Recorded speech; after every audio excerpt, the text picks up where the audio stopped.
Animal Farm by George Orwell, an allegorical political satire set on the manor farm representing Russia during and after the Communist Revolution. The principal characters are Old Major, i.e. Karl Marx, an ancient and venerated Boer; Snowball, i.e. Trotsky, a young, porcine intellectual; Napoleon, i.e. Stalin, an unscrupulous, aggressively fierce young pig; Boxer, i.e. the Russian worker, a huge, hard-working male horse; Molly, the Russian bourgeois capitalist, a frivolous mare; Moses, i.e. organized religion, a tame raven; Squealer, i.e. Russia's propaganda machine, a young pig and fluent orator; and various dogs, i.e. Stalin's secret police, and men, capitalist enemies, and sheep, hens, and other animals, those who follow; and finally, Farmer Jones, i.e. Tsar Nicholas, Frederick, i.e. Germany, and Pilkington, i.e. England. George Orwell, a dedicated British socialist, wrote this classic 1945 fable in embittered protest against what he saw as the perversion of socialism by post-revolutionary communism in the USSR. Rather than highlighting factual incidents from the grim cauldron of horrors that had boiled to a climax under the Stalinist regime, Orwell chose to focus an allegorical mirror on the brutal dynamics that blazed beneath the action. And within this mirror, the pigs and sheep and horses of Animal Farm move as vivid and grisly reflections of the historical figures and factions they represent. But Orwell's book mirrors more than the evils of Soviet communism. Read closely, it is also an impassioned indictment of capitalism. And read more closely still, Animal Farm reflects the haunted and ironic image of the dark gulf which the author sees opening, perhaps inevitably, between the two eternal poles of idealism and expediency, between all noble ends and their self-betraying necessary means. This little fairy story, as Orwell calls it, is in the end an angry, eloquent, and almost despairing protest against the tragic potential for tyranny in all social institutions, including even language itself, over those very ideals and hopes for human transcendence that they are supposed to nurture and to serve. One day on the manor farm, the Old Major, a venerable 11-year-old Boer known as Old Major, gathered the animals together. "Now, comrades," he said, "what is the nature of this life of ours? Let us face it. Our lives are miserable, laborious, and short." He went on to detail Farmer Jones' cruel exploitation as he butchered the animals and plundered the products of their labor. "Is it not crystal clear, then, comrades," concluded Old Major, "that all the evils of this life spring from the tyranny of human beings?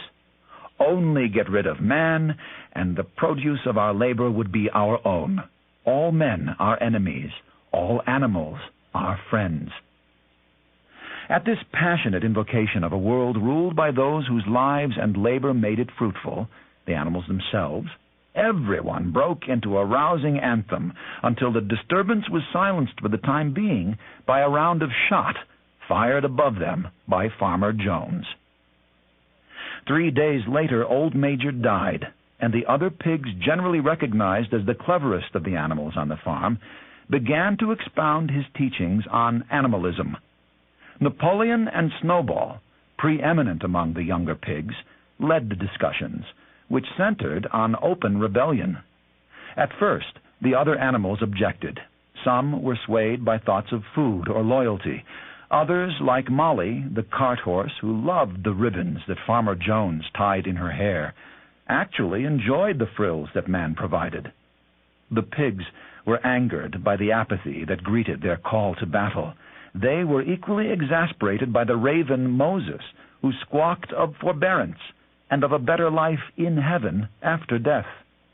Napoleon had to argue very hard to persuade the animals There was no such place. Finally, however, he convinced the group to accept animalism. Meanwhile, Farmer Jones, fallen on evil days, began to neglect the animals. One day, he failed to feed them altogether, and they broke into the stalls to get at the food. When Jones and his farmhands burst into the barn, whips ready, the enraged animals attacked the men and drove them completely off the farm. The animals were left victorious and alone. In their initial elation, the animals burned all the farm implements, along with any other items that smacked of man, including Molly's ribbons. Then they warily entered the farmhouse where, to their utter disgust, they found Molly trying on a fine ribbon. Seeing how weak and capricious even an animal could be, they agreed that, in their new order, no animal would inhabit the house, put on clothes, or in any other way imitate humans. As the first order of business, Snowball removed the Manor Farm sign from the front gate and replaced it with a sign reading Animal Farm. Then, in great white letters on the barn wall, the pigs painted the 7 commandments of animalism. 1. Whatever goes on 2 legs is an enemy. 2. Whatever goes on 4 legs or has wings is a friend. 3. No animal shall wear clothes. 4. No animal shall sleep in a bed. 5. No animal shall drink alcohol. 6. No animal shall kill another animal. 7. All animals are equal.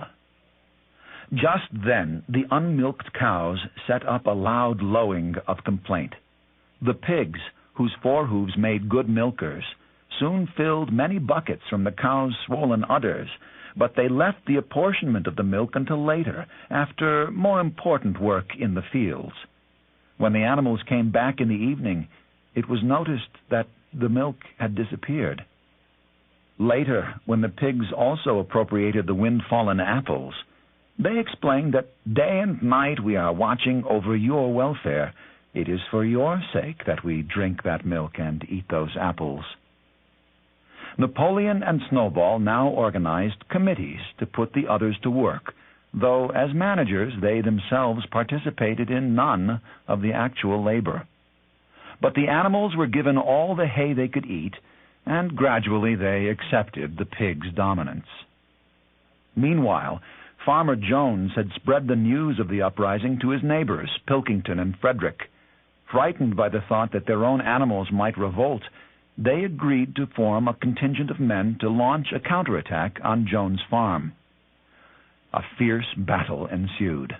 The animals, led by Snowball, once again drove the humans from the farm. Snowball was wounded in the engagement, and several animals were killed, but the survivors were elated by their successful defense. Afterward, Molly, discouraged by the dearth of ribbons in her life, left the farm, never to return. Now Snowball and Napoleon began to compete for leadership. Their struggle culminated at a meeting where the animals were to vote on Snowball's plan for a windmill he had designed to supply electricity to the farm, thus easing the animals' burden. Napoleon appeared at the meeting with a contingent of sheep, which he had trained to interrupt Snowball's speech, repeatedly bleating out the Animal Farm slogan, 4 legs good, 2 legs bad, until no animal could remember what was being said. Then, just before the vote was called, Napoleon summoned a pack of ferocious dogs who chased Snowball from the farm.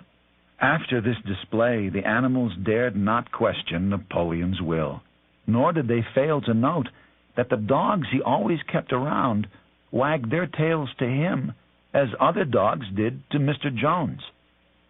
Even after Napoleon's brainwashing sessions, when some of the animals came forward fervently confessing their allegiances to Snowball, they were immediately torn apart by Napoleon's dogs, who then set them to building the windmill which he had once opposed.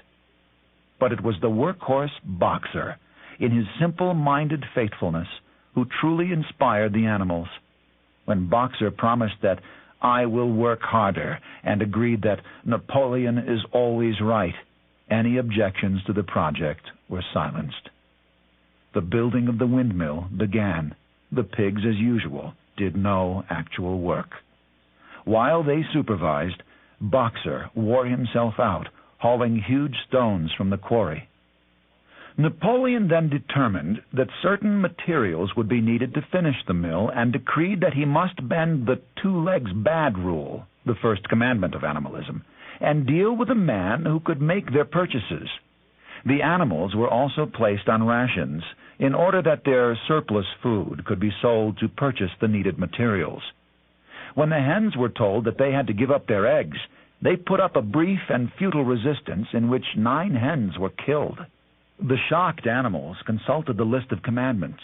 They concluded that they must have remembered the 6th incorrectly, for it now read, "No animal shall kill another animal without cause." Soon, Comrade Napoleon had persuaded Pilkington and Frederick to buy wood from Animal Farm. Napoleon had forced Frederick to raise his price by 12 pounds, but Frederick, in turn, swindled Napoleon by paying for the wood with false notes. Enraged and humiliated, Napoleon now prepared for a follow-up attack from Frederick. It came the next morning. Frederick's men managed to destroy the newly finished windmill, but once again were finally driven off by the angry animals. The pigs watched the battle from the safety of the farmhouse, and later got uproariously drunk on Farmer Jones' whiskey. Before long, Napoleon had moved into Farmer Jones' house, sleeping in his bed and soon drinking all his liquor. And when the animals again went to look at the 7 commandments, they found written, "No animal shall sleep in a bed without sheets, and no animal shall drink alcohol to excess." Through the never-ending exhortations of Squealer, the animals began to reconstruct the windmill and to accept even smaller rations. Squealer even convinced them almost that they had never been happier or better fed, and their readjustment hardships were forgotten under endless processions and marches, celebrating their victory over Frederick and honoring their benefactor and greatest hero of all, Napoleon. As the windmill neared completion, old Boxer was approaching his retirement. One day, as he hauled a great load of stone, the faithful old workhorse collapsed, and Napoleon arranged for a cart to take him to the hospital.